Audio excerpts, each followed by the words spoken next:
thrombocytopenic purpura, also called as idiopathic thrombocytopenic purpura. Shortly, ITP is an immune-mediated reduction in platelet count. In this disease, there is a formation of autoantibodies which are directed against glycoprotein 2b3A receptor of platelets. What actually happens? In this disease, after infection or vaccination, there is a formation of autoantibodies. These autoantibodies are directed against platelet receptor glycoprotein 2b3A, which ultimately destroy the platelet. As a result of this pathology, there will be an isolated decrease in platelet count, while the rest of the blood cells such as RBC and WBC will be normal. As a result of decreased platelet count, the patient can present with wide variety of clinical features, ranging from asymptomatic patient. Most cases are asymptomatic, mean that we detect the patient accidentally on routine examination, such as we perform CBC for some other pathology and we detect the isolated thrombocytopenia, mean decreased platelet count incidentally, while other patient can present with symptoms such as petechia, purpura, bleeding. In bleeding, the epistaxis is the most common presentation, while the catastrophic bleeding are not common. By the catastrophic bleeding, we mean CNS hemorrhage. It was all about the clinical feature. Now come toward the investigation. The investigation of choice and the first line investigation for ITP is full blood count. On full blood count, we will see isolated thrombocytopenia. By the isolated thrombocytopenia, we mean that the rest of the CBC report will be normal, only there will be a decreased platelet count. So whenever you see isolated thrombocytopenia, always think about ITP.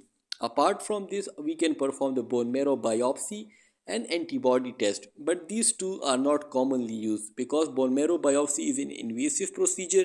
We don't need it, and the antibody test will not change the diagnostic or the therapeutic therapy. So these two tests are not routinely performed these days, but we can perform the bone marrow biopsy before starting prednisolone if we are suspicious about leukemia. To rule out leukemia, we can perform a bone marrow biopsy. After investigation, now come toward the management, that how we will manage a patient of ITP. So once we diagnose a case of ITP, the first line treatment is oral prednisolone. The oral prednisolone is a treatment of choice and it should be begin once we diagnose a case of ITP. Apart from this, we can perform splenectomy. The splenectomy is usually performed if the platelet count is constantly less than 30 after 3 months of treatment with prednisolone. But the splenectomy is not usually performed these days. Other than this, we can use IV immunoglobulin. The IV immunoglobulin is the treatment of choice if the patient is having active bleeding or if we are planning urgent invasive surgery. So the first line treatment is oral prednisolone. If it do not respond to it, we can perform a splenectomy. While in active bleeding and in urgent invasive surgery, we can give IV immunoglobulin. And in refractory cases, we can add immunosuppressant drugs such as cyclophosphamide.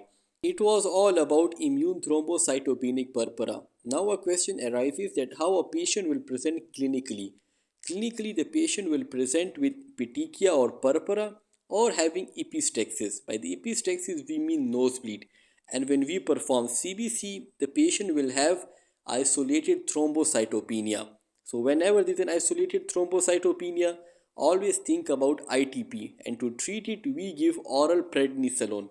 So it was all about ITP. If there is still any question, you guys can ask and stay tuned for more update.